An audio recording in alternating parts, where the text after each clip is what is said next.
Steeds kuier Einstein by die igloo-voorspelling. Zulu se jakkals vang voëlswol ekstrale is reeds nou 'n ou bekende rympie.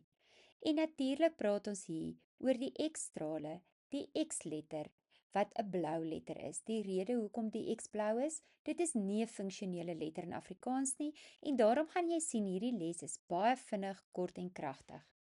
Onthou dus, Zulu leer ons dat ons nie op 'n X aan die einde van die woord kan eindig nie.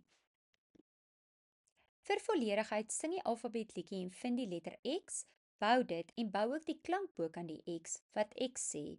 Jy kan sien, dit klink net soos wat die naam van die letter is, X. Maak seker jy bevoeg jouself met die kennis op die volgende muurkaart en maak jou spelboek oop en leer die paar X-woorde. Verder hoef jy glad nie oor die X in Afrikaans te bekommer nie.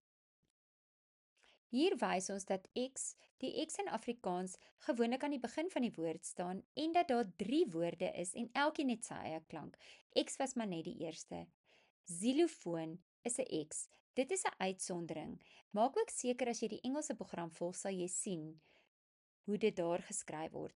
En Khoza is ook 'n X, maar ons sê nie eers daai k reg nie, want dit is 'n klap van die tong geluid wat ons as Afrikaanse mense nie meer bekend is nie. So vir die letter X gaan leer jy net die paar woorde in jou spelboek. Wat moet jy weet? Jy moet weet die X is aan die einde van die alfabet, die X se naam is X en ek moet dit in 'n woord kan herken. Verder moet jy die skryfmetode oefen en die sleutelbord oefening want jy gaan dit in die Engelse program nodig hê. So oefen dit net sowel ook hier waar ons nou die X behandel. Daar is kopiereg op al ons produkte.